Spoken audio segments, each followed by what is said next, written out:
গর্ভবতী টুনি তার স্বামীকে খোঁজার জন্য রাস্তা দিয়ে হেঁটে যাচ্ছিল। এমন সময় আকাশ দিয়ে উড়ে যাওয়া এক সাধু ডানা গুটিয়ে নিচে পড়ে যায়। সাধুটি ছিল ভীষণ অসুস্থ। হায় হায়, কি হলো আপনার? বাবা, ও বাবা, আপনি ঠিক আছেন তো? কথা বলুন বাবা। আহ আমার ডানায় যে খুব লেগেছে। আমার আমার যে বড্ড কষ্ট হচ্ছে। বাবা, আপনি কোনো চিন্তা করবেন না, আমি এক্ষুনি আপনার ডানায় জড়িবুটি লাগিয়ে দিচ্ছি। টুনি পাশে থেকে কিছু লতা পাতা ছিঁড়ে জড়িবুটি বানিয়ে সাধুর ডানায় লাগিয়ে দেয়, আর অল্প কিছুক্ষণের মধ্যেই সাধু একদম সুস্থ হয়ে যায়। আমার উপকার করার জন্য তোকে অনেক ধন্যবাদ রে বাছা। তা বাছা, এই নির্জন জঙ্গলে তুই একা একা কোথায় যাচ্ছিস? তোকে তো দেখে মনে হচ্ছে তুই গর্ভবতী।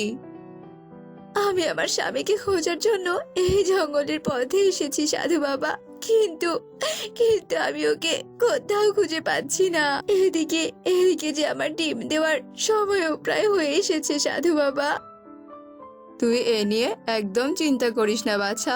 সময় হলেই তুই তোর স্বামীকে খুঁজে পাবি। আর আমার প্রাণ বাঁচিয়ে আমার উপকার করার জন্য আমি তোকে আশীর্বাদ করছি বাছা। তোর পেটের সন্তান শুভ শক্তির অধিকারী হবে। তারা অশুভ শক্তিকে দমন করতে পারবে, আর তোর জীবনেও আনন্দ বয়ে আনবে বাছা।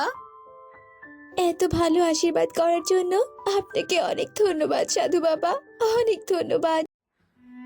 এবার আমি আসি রে মা, আর তুইও তোর স্বামীকে খুঁজে দেখ, কেমন? এই বলে সাধু সেখান থেকে চলে যায়, আর টুনিও তার স্বামীকে খুঁজতে খুঁজতে সামনের দিকে যায়। আর সেখানে গিয়ে টুনি তার স্বামীকে মৃত অবস্থায় দেখতে পায়। এ আমার কি সর্বনাশ হলো! আমার স্বামী আমাকে একা রেখে চলে গেল। আচ্ছা, ওর কি হয়েছিল? কেউ কি আছো? আমার স্বামীকে তোমরা বাঁচাও। এবার এবার আমি কি করে বেঁচে থাকবো? হায় সৃষ্টিকর্তা, আমার এ কি সর্বনাশ হয়ে গেল! টুনি তার স্বামীর মৃতদেহ দেখে ভীষণ কান্না করতে থাকে। এরপর মৃতদেহ বাড়িতে নিয়ে গিয়ে তার সৎকার করায়। এরপর দেখতে দেখতে বেশ কয়েকদিন কেটে যায়। টুনিও একসাথে 5টা ডিম দেয়। টুনি সেই ডিমগুলোতে তা দিয়ে 5 কন্যা সন্তানের জন্ম দেয়। মারে, সৃষ্টিকর্তা আমার স্বামীকে আমার কাছ থেকে কেড়ে নিয়েছে, আর তার বিনিময়ে হয়তো তোদের আমার কাছে পাঠিয়ে দিয়েছে। মা, ওমা, তুমি আর কেঁদো না গো, কেঁদো না।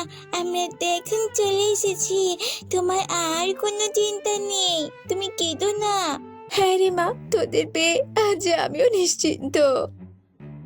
টুনি তার 5 কন্যাকে অনেক যত্নে বড় করে তুলতে থাকে। টুনির 5 কন্যা সারাদিন বনের ভেতরে খেলাধুলা করত, আর কেউ বিপদে পড়লে তাদের সাহায্য করার জন্য দৌড়ে যেত। আজ থেকে আমরা জঙ্গলে জঙ্গলে ঘুরে বেড়াবো, কেমন? আর যাকে অসহায় অবস্থায় দেখবো তাকে আমরা সাহায্য করব, কেমন? ঠিক আছে দিদি, চল। এরপর 5 কন্যা মিলে জঙ্গলে চলে যায়, আর যেতেই ওরা একটা বৃদ্ধাকে দেখতে পায়, যে কিনা ক্ষুধার জ্বালায় ছটফট করছিল। টুনটুন, তুই বাড়ি থেকে খাবার নিয়ে আয় তো, যা যা, এই বৃদ্ধা দিদাকে খাবার খাওয়াতে হবে। এরপর টুনটুন বাড়িতে চলে যায় খাবার নিতে, আর খাবার নিয়ে সে ফিরে আসে। এরপর 5 কন্যা মিলে বৃদ্ধাকে খাবার খাইয়ে তারা খুশি মনে বাড়িতে ফিরে আসে। এভাবেই কেটে যায় বেশ কিছুদিন, আর তারাও অনেকটা বড় হয়ে ওঠে। কিন্তু 5 কন্যা বড় হলেও ওরা সেটা জানে না যে ওদের মাঝে একটা শক্তি লুকিয়ে আছে। তারপর হঠাৎই জঙ্গলে একটা দানব ঈগল আসে। হা হা হা হা, এই জঙ্গলে তো অনেক পাখি দেখতে পাচ্ছি। এখানে থাকলে আমি রোজ পাখি খেতে পারবো, আর বেশি বেশি পাখি খেয়ে শক্তিশালী হতে পারবো। দানব ঈগল একটা একটা করে পাখি ধরতে থাকে, আর গপ গপ করে গিলতে থাকে। এদিকে বাকি সব পাখিরা সেদিক দিয়ে ছুটাছুটি করতে থাকে। এসব দেখে টুনি তার 5 কন্যাকে বলে, মারে, তোরা কেউই বাড়ির বাহিরে বের হোস না, জঙ্গলে যে দানব ঈগল এসেছে, ওই ঈগল যাকেই পাচ্ছে তাকেই গিলে খাচ্ছে, তোদের সামনে পেলে যে তোদেরও খেয়ে নেবে। মা, তুমি এ নিয়ে কোনো চিন্তা করো না তো। আমরা নিজের প্রাণের ভয়ে কিনা জঙ্গলের পাখিদের সাহায্য করব না? এটা কি করে হয় মা, বলো তো? মা, তুমি আমাদেরকে বাধা দিও না, আমাদেরকে অন্যের পাশে দাঁড়াতে দাও মা। মারে, আমি যে চাই না তোদের বাবার মতো আমি তোদের হারাই। মা, আমাদের কিচ্ছুটি হবে না, তুমি দেখো। হঠাৎই টুনির সেই সাধু বাবার কথা মনে পড়ে যায়। ও হ্যাঁ, আমার মনে পড়েছে। সাধু বাবা তো আমাকে বলেছিল আমার 5 কন্যা শুভ শক্তির অধিকারী হবে আর সবার জন্য আনন্দ বয়ে আনবে। হ্যাঁ হ্যাঁ, এটাই তো আমাকে সাধু বাবা বলেছিল। মা, ও মা, তুমি কি বিড়বিড় করছো বলো তো? কি বলছো তুমি? হ্যাঁ, তোরা 5 বোন যে শুভ শক্তির অধিকারী রে মা। তোরা 5 বোন পারবি ওই দানব ঈগলকে ধ্বংস করতে। এবার তোরা যা রে মা, আমি তোদের আর আটকাবো না। বোন, তোরা শুনলি তো? আমরা পারবো ওই দানব ঈগলকে ধ্বংস করতে। চল চল, আর এক মুহূর্ত দেরি করলে চলবে না। মা, আমরা চাচ্ছি, তুমি আমাদের আশীর্বাদ করো। 5 কন্যা তাদের মায়ের কাছ থেকে আশীর্বাদ নিয়ে দানব ঈগলকে ধ্বংস করার জন্য বেরিয়ে পড়ে। বন্ধুরা, ততক্ষণে তোমরা বলো 13 যোগ 13 সমান সমান কত হয়? অ্যান্সারটি অবশ্যই কমেন্টে জানাবে। এই দানব ঈগল, এই, তুই এতদিনে বনে অনেক পাখিকে খেয়েছিস, তবে আর পারবি না, বুঝেছিস? আজ তোর জীবনের শেষ দিন। 5 কন্যার হাতে যে তোকে আজ মরতেই হবে। তোদের মতো সামান্য পাখি কিনা মারবে আমাকে? হা হা হা। তার আগে আমি তোদেরকে ভস্ম করে দেব। তোর ওই আগুন আমাদের কিচ্ছু করতে পারবে না। পারিস তো লড়াই করতে, আয় আয় বলছি। আমাকে লড়াই করতে বলছিস? আচ্ছা ঠিক আছে, আয়। হা হা হা। আমার সাথে কেউ পারবে না, আমি এই জঙ্গলের একমাত্র শক্তিধর। দানব ঈগল গর্জন করতে থাকে আর খুশিতে হাসতে থাকে। ওইদিকে 5 কন্যা পালিয়ে বাড়ি ফিরে তার মাকে সব কথা খুলে বলে। ও, এই কথা তাহলে? তবে তো আমার আর কিছুই করার নেই। আমাদের ওই সাধু বাবাকে খুঁজে বের করতে হবে। চল মা, চল তোরা। টুনি তার 5 মেয়েকে নিয়ে বেরিয়ে পড়ে সাধু বাবাকে খোঁজার জন্য। খুঁজতে খুঁজতে ওরা সাধু বাবাকে পেয়েও যায় আর টুনি সব ঘটনাই সাধু বাবাকে খুলে বলে। ওই দানব ঈগল যে অনেক শক্তিশালী, তাই তো ওই দানব ঈগলের শক্তির কাছে 5 কন্যা বারবার হেরে যাচ্ছে। আর তাছাড়া আমি 5 কন্যাকে সমস্ত শক্তি দিয়ে দেইনি, আমার কাছে কিছু শক্তি গচ্ছিত রেখেছি। এই 3 ভুট্টার মধ্যে 5 কন্যার সমস্ত শক্তি লুকায়িত অবস্থায় আছে। এই নে 3 কন্যা, তোরা এই 3 ভুট্টা থেকে শক্তি অর্জন কর, আর এই শক্তি দিয়েই তোরা দানব ঈগলকে ভৎস করতে পারবি। ঠিক আছে সাধু বাবা, ঠিক আছে। আপনারা আমাদের জন্য অপেক্ষা করুন, আমরা জয়ী হয়ে আবারও ফিরে আসবো। তোরা আবার ফিরে এসেছিস, এবার তো তোদেরকে মরতেই হবে। এবার মরতে নয়, আমাদেরকে মারতে এসেছি। এরপর 5 কন্যা ওদের 3 ভুট্টা দানব ঈগলের সামনে ধরে আর তখনই 3 ভুট্টা থেকে আলোকরশ্মি বেরিয়ে সেই দানব ঈগলের গায়ে পড়ে আর তখনই দানব ঈগলের শরীরে আগুন লেগে যায় আর সাথে সাথে ঈগল ভৎস হয়ে যায়। এরপর 5 কন্যা তাদের 3 ভুট্টা নিয়ে খুশি মনে বাড়িতে চলে আসে।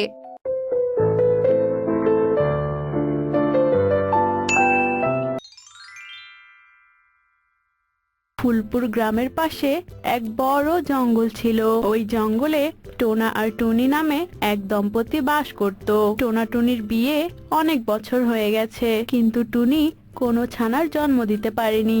আর এই কারণে টোনা টুনির সাথে সব সময় খারাপ আচরণ করত। এমনকি টোনা টুনিকে ধরে মারধরও করত। হে প্রকৃতি মাতা, আমি কি এমন পাপ করেছি? তুমি কেন আমাকে এত কষ্ট দিচ্ছ? এত কষ্ট যে আমি আর সহ্য করতে পারছি না। টুনি এসব কথা বলে যখন কাঁদছিল, তক্ষুনি সেই পথ দিয়ে এক তান্ত্রিক উল্লু পেঁচা যাচ্ছিল। আর টুনির এসব কথা শুনে তান্ত্রিক উল্লু পেঁচা টুনির কাছে আসে। বাছা, তুই প্রকৃতি মাকে এমন ভাবে ডাকছিস মনে হচ্ছে তুই প্রকৃতি মায়ের অনেক বড় ভক্ত। কিন্তু বাছা, তুই এভাবে কাঁদছিস কেন? কি হয়েছে তোর? আর কিসের এত কষ্ট? এরপর টুনি তার স্বামীর দুর্ব্যবহার এবং তার ছানা না হওয়ার কথা সব উল্লু পেঁচাকে খুলে বলে। শান্ত হ বাছা, শান্ত হ। আমি তোর কষ্টটা বুঝতে পারছি, তবে তোর কষ্ট দূর হওয়ার ব্যবস্থা আমি এক্ষুনি করছি রে। এই নে পবিত্র জল, এই জল তুই যেই মনোবাসনা নিয়ে খাবি তাই পূরণ হবে রে। এসব কথা বলে তান্ত্রিক উল্লু পেঁচা সেখান থেকে চলে যায়। আর টুনি তার সন্তান কামনা করে সেই পবিত্র জল পান করে। আর কিছুদিনের মধ্যেই টুনি গর্ভবতী হয়। আর টুনি একটা নয়, দুটো নয়, তিনটে নয়, পুরো 7-7টা ডিম দেয়। প্রকৃতি মাতা, আমি ভীষণ খুশি। অবশেষে আমার কষ্ট আজ দূর হলো। আমি একটা নয়, দুটো নয়, 7-7টা ডিম দিয়েছি। এবার আমরা একসাথে 7টা ছানার মুখ দেখতে পারবো। কিন্তু এই টোনা আজ কাজ থেকে ফিরছে না কেন? ওর কেন এত দেরি হচ্ছে? টোনাকে ডিম দেখানো না পর্যন্ত আমার তো শান্তি হচ্ছে না। এসব কথা বলে টুনি টোনার জন্য অপেক্ষা করতে থাকে। আর কিছুক্ষণ পরেই টুনির প্রতিবেশীরা তার স্বামীর মৃতদেহ নিয়ে আসে। না, এটা কিছুতেই হতে পারে না। টোনা, তুমি আমাকে ছেড়ে কিছুতেই যেতে পারো না। টোনা, আমি আজ ডিম দিয়েছি, আমার ছানাদের না দেখেই আমাদের ছেড়ে চলে গেলে। টোনা, ওঠো টোনা, ওঠো। এটা কিছুতেই হতে পারে না। টোনা, চোখ খোলো টোনা, চোখ খোলো। এভাবেই টুনি টোনার মৃতদেহর পাশে কাঁদতে থাকে। টোনার মৃত্যুর পর টুনি ভীষণ ভেঙে পড়ে। আর কেঁদো না টুনি দিদি, এবার একটু শান্ত হও, সবটা মেনে নাও। কি আর করবে বলো? টোনা দাদা চলে গিয়েছে, তাতে কি হয়েছে? তোমার ডিমগুলো তো আছে, তা দিয়ে ছানা ফোটাও তুমি, দেখবে তখন ছানাদের নিয়ে তুমি খুব ভালো থাকবে। সুখী পায়রার কথায় টুনি কিছুটা শান্ত হয়। আর টুনি ডিমে তা দিতে শুরু করে। এরপর বেশ কয়েকদিন কেটে যায়। আর টুনির ডিম ফুটে বাচ্চা বের হওয়ার সময় চলে আসে। ও, তেষ্টায় যে গলাটা ফেটে যাচ্ছে, আর থাকতে পারছি না। কিন্তু ঘরে তো এক ফোঁটা জলও নেই, যে জল খেয়ে তেষ্টা মেটাবো আমি। জল খেতে হলে তো সেই নদীর ধারে যেতে হবে। আর এদিকে তো ডিমে ফাটল ধরেছে, আর কিছুক্ষণের মধ্যেই মনে হয় আমার ডিমগুলো ফুটে বাচ্চা বের হবে। আর এখনই আমার এভাবে জল তেষ্টা পেলো। এভাবে এই ফাটল ধরা ডিমগুলো যদি রেখে যাই, তবে চিলের যদি চোখে পড়ে যায়, তাহলে তো চিল আমার ডিমগুলোকে খেয়ে ফেলবে। তখন তো আমার সর্বনাশ হয়ে যাবে। আর আমার ছানারা পৃথিবীর আলো দেখার আগেই চিলের পেটে চলে যাবে। না, আমি বরং ডিমগুলো আড়াল করে রেখে তবেই জল খেতে যাব।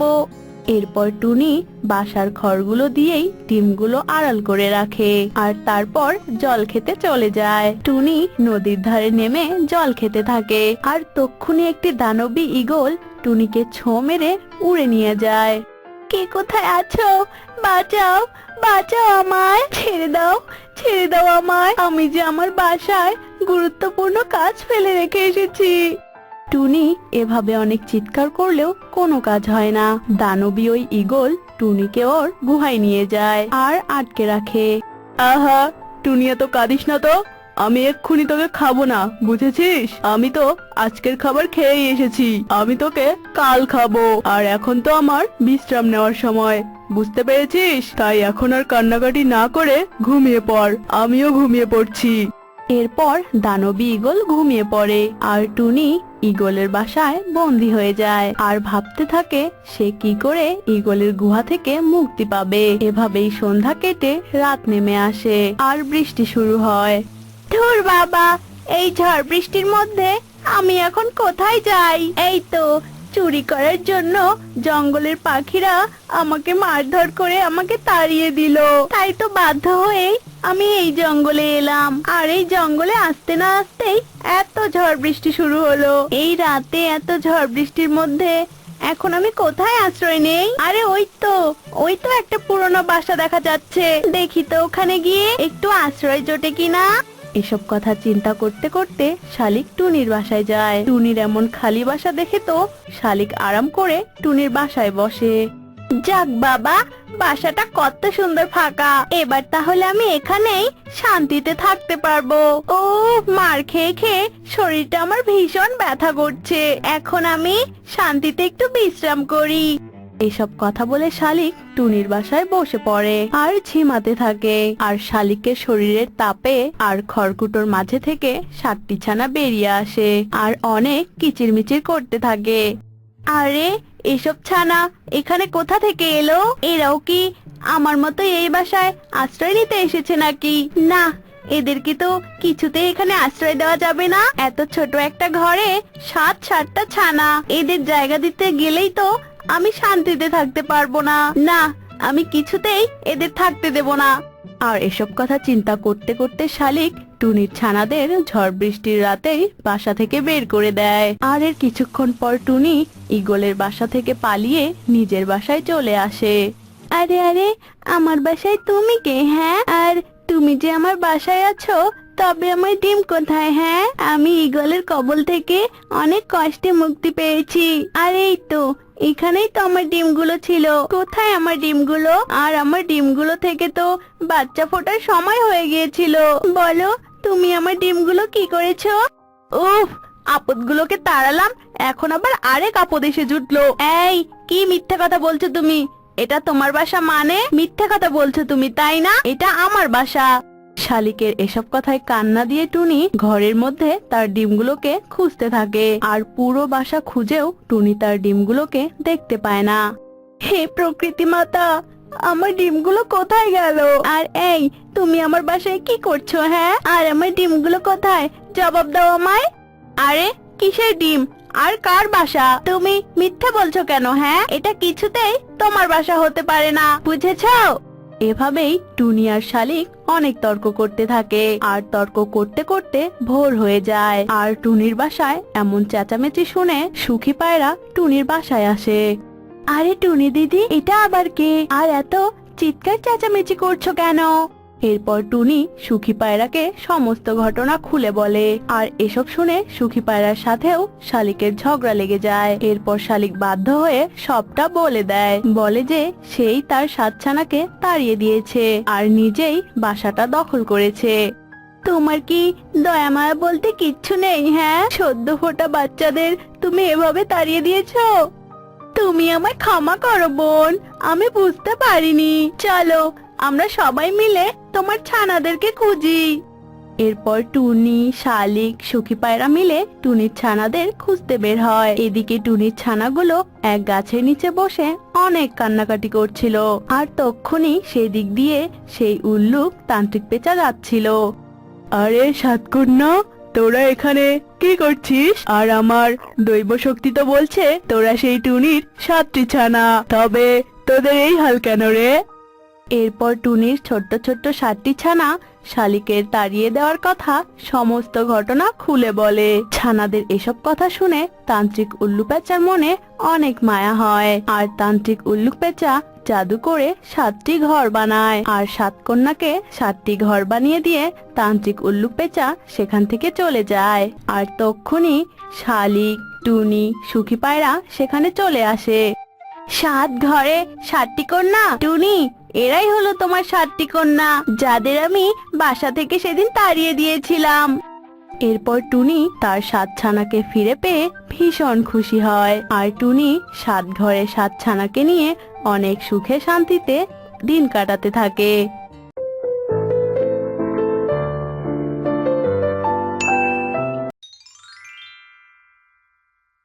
আমার অনেক দিনের ইচ্ছে পাখির ছানা খাওয়ার। শুনেছি পাখির ছানা খেতে নাকি অনেক সুস্বাদু। আমি এক্ষুনি আমনগরী ছেড়ে লোকালয়ে যাব, যেখানে পাখিরা বাস করে, আর মজা করে পাখি খাবো। এসব বলে এক রাক্ষসী আমনগরী থেকে উড়াল দেয়। এই তো পেয়েছি। এখানে তো অনেক পাখিও দেখতে পাচ্ছি, তার মানে এই বনে পাখির ছানাও আছে। ইস, এক্ষুনি আমার জিভে জল চলে এলো। একবার শুধু পাখির ছানা পাই, খপ করে ধরে খপ করে খাবো। আরে আরে, এত বড় বন, তবুও কিনা কোনো পাখির ছানা নেই। কত কত পাখির বাসা দেখলাম, অথচ একটা বাসাতেও কিনা পাখির কোনো ছানা নেই। আচ্ছা, এরা আবার কোনোভাবে জানতে পারেনি তো? ধুর, ওরাই বা জানবে কি করে? আরে আরে, ওই তো একটা স্কুল দেখতে পাচ্ছি। ওই স্কুলে নিশ্চয়ই অনেক পাখির ছানারা থাকে, আর সবাই মিলেমিশে পড়াশোনা করে। যাই যাই, আমি বরং ওখানেই যাই। বাচ্চারা, আজকের মতো তোমাদের পড়াশোনা শেষ। যাও যাও, সবাই সাবধানে বাড়িতে ফিরে যাও। আর হ্যাঁ, কাল সময় মতো সবাই স্কুলে চলে আসবে, কেমন? ঠিক আছে স্যার। এই এই, চল চল, সবাই চল। কি মজা, ছুটি, গরম গরম রুটি। কি মজা। ওই তো কত পাখির ছানা। স্কুলের ভেতরে এতগুলো ছানা ছিল, আর আমি কিনা শুধু শুধু এত কষ্ট করে খুঁজে হয়রান হচ্ছিলাম। আয় ছানারা, আয়, একবার শুধু এই স্কুল গেটের সামনে আয়, তারপরেই তোদের সবাইকে আমের পেটে যেতে হবে। এই থাম তোরা থাম।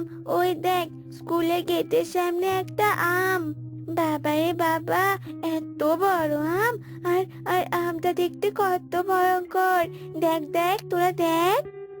একে তাই তো, তুই তো ঠিকই বলেছিস টুনটুন। দেখ আমের আবার হাত পা থাকে নাকি? আমার তো মনে হচ্ছে এটা এটা কোনো রাক্ষসী আম। এই আমটা বোধহয় আমাদের সবাইকে গিলে খেতে এসেছে। এই সবাই পালা এখান থেকে, পালা বলছি। এই এই, দাঁড়া বলছি, দাঁড়া। পালিয়ে যাচ্ছিস কোথায়? তোরা তো একটা ছানাও বাঁচবি না। আজ তোদের সব কটাকে আমি গিলে গিলে খাবো। এই দাঁড়া বলছি। স্যার, স্যার, আমাদের বাঁচান স্যার। রাক্ষসী আম যে আমাদের তাড়া করেছে। স্যার। রাক্ষসী আম তার লম্বা লম্বা হাত দিয়ে একটা একটা করে ছানা ধরে আর কপ করে গিলে খায়। এভাবে একে একে সব কটা পাখির ছানাকেই রাক্ষসী আম খেয়ে ফেলে। পাখির ছানা খেতে যে এত মজা, তা তো আমি জানতামই না। পাখির ছানা খেয়ে আমার প্রাণটা একেবারে জুড়িয়ে গেল। এই অবস্থায় তো আমি উঠতেও পারবো না, আর এখন তো আমি হাঁটতেও পারছি না।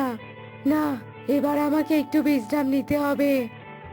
এদিকে বিকেল গড়িয়ে রাত হয়ে যায়। ছানারা বাড়িতে ফিরে না আসায় ছানাদের মায়েরা ভীষণ চিন্তায় পড়ে যায়। কি হলো, রাত তো নেমে এলো, কিন্তু আমার ছানা এখনো বাড়িতে ফিরে এলো না কেন? না, টুনটুন তো এমন রাত করে কখনো বাড়িতে ফিরে আসে না। না, ভোর হয়ে গেল, মেয়েটা যে এখনো বাড়িতে ফিরলো না। এভাবে আর বসে থাকা যাবে না, ব্যাপারটা যে এবার আমাকে দেখতেই হচ্ছে। আরে ও কাকুলি দিদি, সুখী দিদি, শালিক দাদা, বান্টি দাদা, তোমরা সবাই কোথায় যাচ্ছ গো? আচ্ছা দাদা, তোমরা কি আমার ছানাকে দেখেছো গো? ছানাটা সেই যে গতকাল বেরিয়েছে, আজ অব্দি ফিরলো না গো। সে কি বলছো তুমি জুনি দিদি? তোমার ছানা বাড়িতে ফিরেনি? আমাদের কারো ছানাই তো বাড়িতে আসেনি। সেই যে গতকাল স্কুলে গিয়েছে, আর তো ফেরেইনি। কি বলছো কি? তোমাদের কারো ছানাই বাড়িতে ফিরেনি? তাহলে এক রাতের মধ্যে এতগুলো ছানা কোথায় গায়েব হয়ে গেল? দিদি, আমরা সব জায়গায় খুঁজেছি, কিন্তু কোথাও কোনো পাখির ছানার সন্ধান পাইনি।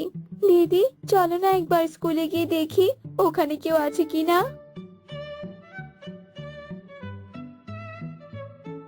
কি আপনারা সব গার্জিয়ানরা হঠাৎ স্কুলে? আমি তো কোনো মিটিং এর আয়োজন করিনি, তাহলে যে হঠাৎ করে আপনারা? তা শুধুমাত্র আপনাদেরই দেখছি। আপনাদের ছানা কোথায়? ওরা তো আজ স্কুলে পড়তে এলো না। পড়তে আসবে কি করে? আপনি তো আমাদের ছানাদের আটকে রেখেছেন। বলুন, সত্যি করে বলুন, আমাদের ছানাদের আপনি কোথায় আটকে রেখেছেন? আপনারা এসব কি বলছেন বলুন তো? আমি তো এসবের কিছুই বুঝতে পারছি না। বুঝবেন কি করে? আমাদের ছানাদের তো পড়ানোর নাম করে আটকে রেখেছেন। দয়া করে আমাদের ছানাদের আপনি ছেড়ে দিন। কাল থেকে যে আমাদের ছানারা ঘরে ফেরেনি। কি বলছেন কি এসব? আপনাদের ছানারা ঘরে ফেরেনি? কিন্তু আমি তো গতকাল সময় মতোই সবাইকে ছুটি দিয়েছি। দেখুন দাদা, আমরা ওসব কিছুই বুঝি না। আমরা তো আপনার কাছে আমাদের ছানাকে পাঠিয়েছিলাম। এখন যে করে হোক আপনি আমাদের ছানাদের এনে দিন, আর নইলে কিন্তু আমরা পুলিশ ডাকতে বাধ্য হব। না না, আপনারা দয়া করে শান্ত হন। আমি দেখছি দেখছি কি করা যায়। আমার জানাশোনা একজন বুড়িমা আছে, উনি গণনা করে হারিয়ে যাওয়া জিনিসের খোঁজ দিতে পারেন। চলুন চলুন আমার সাথে, সবাই মিলে আমরা সেখানেই যাই, চলুন। বুড়িমা, আপনি তো সবই শুনলেন, এবার দয়া করে কিছু একটা করুন না বুড়িমা। ছানাদের খুঁজে না পেলে যে আমার বড্ড বিপদ হবে, আপনি দয়া করুন বুড়িমা। শান্ত হ বাছা, তুই শান্ত হ। আমি আমার ধ্যান শক্তি দ্বারা দেখছি ব্যাপারটা। সর্বনাশ, তোদের বনে যে একটা রাক্ষসী আমের আগমন ঘটেছে। ওই রাক্ষসী আমের পেটের ভেতরেই যে পাখিদের ছানা আছে। ওই রাক্ষসী আমি তোদের ছানাদের গিলে খেয়েছে রে। সে কি সাংঘাতিক কাণ্ড! আমের পেটে কিনা পাখির ছানা! এটা কি করে সম্ভব? ঈগল দাদা, আপনি আমাদের মাফ করবেন, আমরা না বুঝে আপনার দোষ দিয়েছি। কিন্তু বুড়িমা, এবার আমরা আমাদের ছানাদের কি করে রক্ষা করব? এর উপায় আমার জানা নেই, বুদ্ধি দিয়ে কাজ করতে হবে। আমি তো শুধু হারানো জিনিসের খোঁজ দিতে পারি মাত্র। বুদ্ধি? আমি একটা বুদ্ধি পেয়েছি বুড়িমা। আপনি শুধু এবার বলুন ওই রাক্ষসী আম কোথায় আছে, তারপরে আপনি দেখবেন আমার বুদ্ধির খেলা। ওই রাক্ষসী আম পুরনো বটতলার নিচে বসে আছে। উফ বাবা, পেটের ভেতরে পাখির ছানাগুলো কেমন ক্যাচ ক্যাচ করছে। গিলে খাওয়ার কারণে এরা তো দেখছি হজমই হচ্ছে না। আসলে এদের চিবিয়ে চিবিয়ে খাওয়া উচিত ছিল। ও বাবা গো, ও মা গো, পেটটা আমার খুব জোরে ব্যথা করছে। কেন যে এদেরকে খেতে গেলাম? নড়তেও পারছি না, চড়তেও পারছি না, হাঁটতেও পারছি না, বসতেও পারছি না। মরণ দশা হলো আমার। তাই বুঝি আমরা খুশি? তোমার পেটের ভেতর খুব ব্যথা হচ্ছে, তাই না গো? তবে আমি চাইলে তোমার পেটের ব্যথা ঠিক করে দিতে পারি। তুমি তুমি সত্যি বলছো? তাহলে দাও দাও, আমার আমার পেটের ব্যথা ঠিক করে দাও, সুস্থ করে দাও আমাকে। আহ আহ আমার পেটটা যে খুব ব্যথা করছে। কেন যে একটা ফল হয়ে আমি পাখির ছানাকে খেতে গেলাম, কে জানে। আমরা খুশি, তুমি চোখ বন্ধ করো, আমি তোমার পেটের ব্যথা সারিয়ে দিচ্ছি। টুনির কথা মতো রাক্ষসী আম চোখ বন্ধ করে। এই সুযোগে টুনি আমের শরীরে ইনজেকশন দিয়ে অজ্ঞান হওয়ার ঔষধ মিশিয়ে দেয়, আর একে একে আমের পেট থেকে সব ছানাদের বের করে নিয়ে আসে। উফ মা, তুমি আমাদের বড্ড বাঁচালে গো। আর একটু হলে তো আমরা দম বন্ধ হয়ে মারা যেতাম। তোরা সবাই এক সাইড হওয়া ছাড়া, আরো একটা কাজ যে আমার বাকি আছে। সর সর। তারপর টুনি আমের পেটের ভেতরে একটা বোম রেখে সেলাই করে দেয়, আর ছানাদের নিয়ে সেখান থেকে চলে যায়। তো বন্ধুরা, ততক্ষণে তোমরা বলো 9 + 9 = কত হয়? অ্যান্সারটি অবশ্যই কমেন্টে জানাবে। টুনি বাচ্চাদের নিয়ে সেখান থেকে চলে যাওয়ার পরপরই আমের পেটে বম ব্লাস্ট হয়, আর রাক্ষসী আম সেখানেই ধ্বংস হয়ে যায়। সত্যি টুনি দিদি, তোমার বুদ্ধির তুলনা হয় না। আজ তোমার জন্যই আমের পেট থেকে সব পাখির ছানারা মুক্ত হলো। এবার থেকে আমাদের সাবধান থাকতে হবে গো। তো বন্ধুরা, আমাদের আজকের গল্পটি তোমাদের কাছে কেমন লেগেছে? গল্পটি ভালো লেগে থাকলে অবশ্যই আমাদের ছোট্ট চ্যানেলটি সাবস্ক্রাইব করে দিও, যাতে এরকম নতুন নতুন গল্প আমরা রোজ রোজ তোমাদের কাছে পৌঁছে দিতে পারি। দেখা হবে পরের কোনো গল্পতে। সেই পর্যন্ত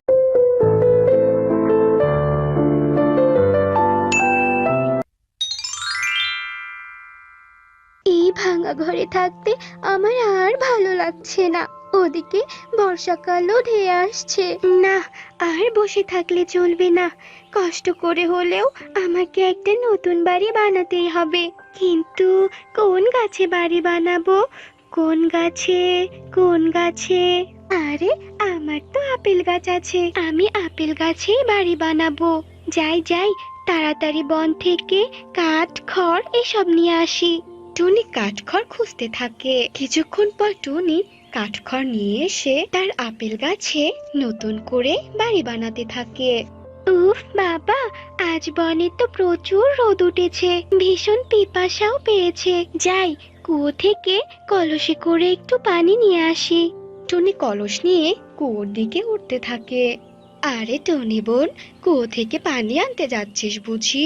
হ্যাঁ দিদি, কেন গো, কিছু বলবে নাকি? হ্যাঁ রে, আমার ঘরে কোনো পানি নেই, আর আমিও অনেক ব্যস্ত। এখন কুয়োতে যেতে পারবো না। তুই আমার কলসটা নিয়ে গিয়ে এক কলস পানি এনে দে তো বোন। আচ্ছা ঠিক আছে দিদি, কলসটা দাও।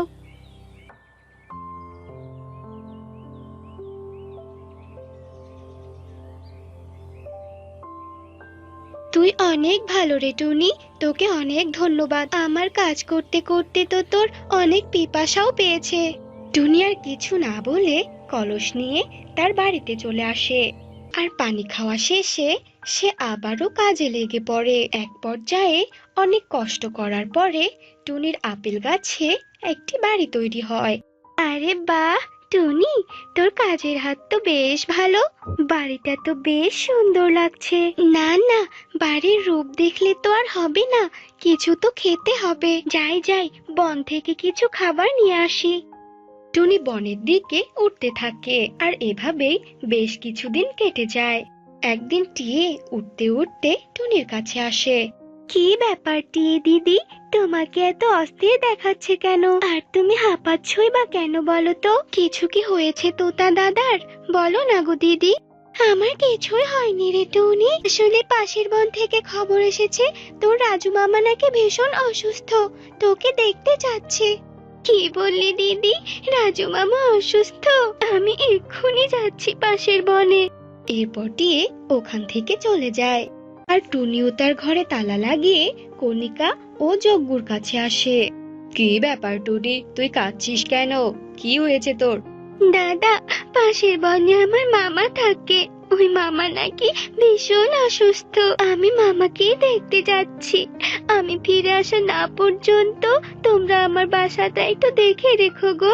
তুই একদম চিন্তা করিস না, তোর বাড়ি মানে তো আমাদেরও বাড়ি, আমরা খুব ভালো করেই দেখাশোনা করব। তুই নিশ্চিন্তে কয়েকদিন থেকে আয় বোন। টুনি, বলি কি, তুই তোর বাড়িতে তালা দিয়ে থাকলে চাবিটা আমাদের দিয়ে যা বোন। আসলে তোর বাড়িটাকে তো ভালো করে দেখাশোনা করতে হবে, তাই না? টুনি যজ্ঞুর এমন কথা শুনে আর কিছু না ভেবে যজ্ঞুকে চাবিটা দিয়ে দেয়, আর কাঁদতে কাঁদতে সেখান থেকে চলে যায়। এরপর যজ্ঞ কণিকা একে অপরের দিকে তাকিয়ে বলতে থাকে, কণিকা, আজ হবে মজা গো মজা। ওকা টুনি ওর বাড়ির চাবি আমাদেরকে দিয়ে গেছে। হা হা হা, কয়েকদিন আর কষ্ট করে আমাদের খাবার খুঁজতে হবে না। আজ থেকে তো আমরা টুনির জমানো খাবার খাবো। কি যে ভালো লাগছে বলো। ঠিক বলেছো, চলো তাড়াতাড়ি।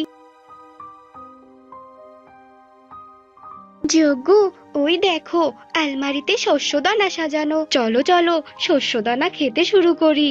না না, আমি শস্যদানা খাবো না, আমি তো মিষ্টি ফল খাবো। ওই দেখো টেবিলের উপর সাজানো অনেক মিষ্টি ফল।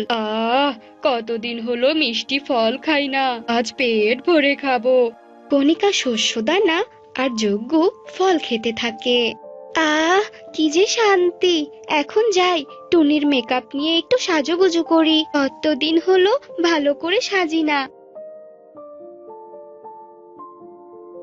যজ্ঞ, দেখো তো আমাকে কেমন লাগছে।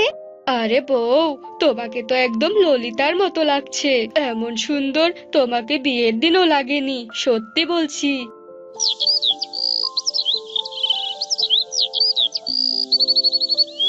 যজ্ঞ, রাত তো নেমে এসেছে, চলো এবার আমাদের বাড়িতে ফিরে যাই। না না কণিকা, বাড়ির বিছানা অনেক শক্ত, আর দেখো টুনির বিছানা কত নরম তুলতুলে। টুনি না আসা পর্যন্ত আমরা এখানেই থাকবো, বুঝেছো? চলো চলো, এবার ঘুমিয়ে পড়ি। যজ্ঞ কণিকা ঘুমিয়ে পড়ে, আর এভাবেই দুদিন কেটে যায়। যজ্ঞ, টুনির বাড়িটার প্রতি আমার মায়া জন্মেছে। টুনি যদি ফিরে আসে তাহলে আমরা ওকে এ বাড়ি থেকে তাড়িয়ে দেব, আর এই বাড়িটা দখল করব, বুঝেছো? হ্যাঁ হ্যাঁ, আমিও তোমাকে এ কথাটাই বলতে চেয়েছিলাম। আমাদের আর পুরনো বাড়িতে ফিরে যেতে ইচ্ছে করছে না। টুনির এই বাড়িটা একদম স্বর্গের মতো লাগছে। আর দেরি না করে আমাকে কিছু শস্য দানা খেতে দাও তো এবার। এভাবে আরো কিছুদিন কেটে যায়। তারপর টুনি একদিন তার নিজের বাড়িতে ফিরে আসে। ফিরে এসে টুনি তার বাড়িতে যজ্ঞ ও কণিকাকে দেখে। এ কি দাদা দিদি, তোমরা আমার বাড়িতে কি করছো? আর আমার বাড়িটা এমন নোংরা হলো কিভাবে? আর আমার জমানো শস্য দানা ফল এসব কি হলো বলো তো? এই শোন, এটা আর তোর বাড়ি নেই, এটা আমাদের বাড়ি, বুঝেছিস? বেশি কথা না বলে তাড়াতাড়ি এখান থেকে চলে যা বলছি। দিদি, তোমরা আমার সাথে মজা করছো তাই না? কিন্তু আমি একদমই মজার মুডে নেই। তোর সাথে মজা নেওয়া বয়েই গেছে আমাদের। যা বলছি এখন এখান থেকে, এটা আমাদের বাড়ি, শুনেছিস কান খুলে? এসব তোমরা কি বলছো? এই বাড়িটা আমি অনেক কষ্ট করে বানিয়েছি। তোমরা তো দেখছি সুযোগের সদ্ব্যবহার করছো। আমি তোমাদের নামে বনের সবাইকে বিচার দেব। অন্যায়ভাবে অন্যের বাড়ি দখল করা বের করব। দাঁড়াও, আমি আসছি। এরপর টুনি গিয়ে বনের সকলকে ডেকে আনে। এই বেটা যজ্ঞ, ভালোই ভালোই টুনির বাড়ি থেকে বের হ। টুনি এই বাড়িটা আবার চোখের সামনেই অনেক কষ্ট করে বানিয়েছে। বেশি ঝামেলা না করে যা ভাগ এখান থেকে। বনের সকলে যজ্ঞ ও কণিকাকে টুনির বাড়ি থেকে তাড়িয়ে দিয়ে চলে যায়। আর টুনি তার বাড়িতেই অনেক ভালোভাবে বসবাস করতে থাকে। একদিন কণিকা বলতে থাকে, যজ্ঞ, আমার মাথায় একটা বুদ্ধি এসেছে ওই টুনির অপমানের প্রতিশোধ নেওয়ার। কি বুদ্ধি বলো কণিকা, তাড়াতাড়ি বলো। এবার তো ওই টুনির বাড়িটা আমাদেরই হবে। কণিকা, শুরু করো বুদ্ধি অনুযায়ী কাজ। কণিকা তার বুদ্ধিমতো বিছানায় শুয়ে পড়ে আর অভিনয় করতে থাকে। ওরে বাবা রে, ওরে মারে, মরে গেলাম রে, মরে গেলাম। গো, আমার অনেক পানি পিপাসা পেয়েছে, তাড়াতাড়ি পানি খেতে দাও গো। মরে গেলাম রে, মরে গেলাম। কণিকা, তুমি একটু অপেক্ষা করো, আমি টুনি বোনের থেকে পানি নিয়ে আসছি। যজ্ঞ কণিকার বুদ্ধিমতো টুনির বাড়িতে আসে। টুনি বোন, আমার কণিকা অনেক অসুস্থ, ও পানি খেতে যাচ্ছে। বোন, আমাকে একটু সাহায্য কর, দয়া করে কুয়ো থেকে আমাকে একটু পানি তুলে দে। আসলে আমি কুয়ো থেকে পানি তুলিনি তো, তাই দয়া করে একটু সাহায্য কর বোন। শান্ত হও দাদা, চলো চলো কুয়োর পাড়ে।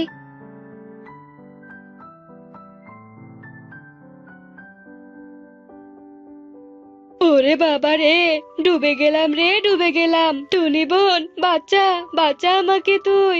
শয়তান যজ্ঞ, এবার আমি সব বুঝতে পেরেছি। তুই আমাকে ধাক্কা দিতে গিয়ে নিজেই কুয়োতে পড়ে গিয়েছিস। আমি তো তোদের সব পরিকল্পনা শুনে নিয়েছিলাম। আমি তোকে কিছুতেই সাহায্য করব না, শয়তান কালুকা। বোন আমার, আমি ভুল করেছি, আমাকে ক্ষমা করে দে। আজকের পর থেকে তোর সাথে আর খারাপ আচরণ করব না। তুলে নে বোন, তুলে নে আমায়, আমি যে ডুবে যাচ্ছি, তোর পায়ে পড়ি বোন। যজ্ঞুর এমন কাকুতি মিনতি দেখে টুনির ভীষণ মায়া হয়। এরপর টুনি রশি দিয়ে যজ্ঞুকে উপরে তুলে নেয়। এবার বুঝতে পেরেছো, অন্যের ক্ষতি করতে গেলে নিজেরই ক্ষতি হয়। এবারের মতো ক্ষমা করে দিলাম, কিন্তু আর একবার ভুল করলে আর কখনো ক্ষমা করব না। সোজা শাস্তি দেব, বুঝেছো? এরপর টুনি সেখান থেকে চলে যায় আর যজ্ঞ ওখানে দাঁড়িয়েই কাঁদতে থাকে। তো বন্ধুরা, আমাদের আজকের গল্পটি আপনাদের কাছে কেমন লাগলো তা অবশ্যই জানাবেন।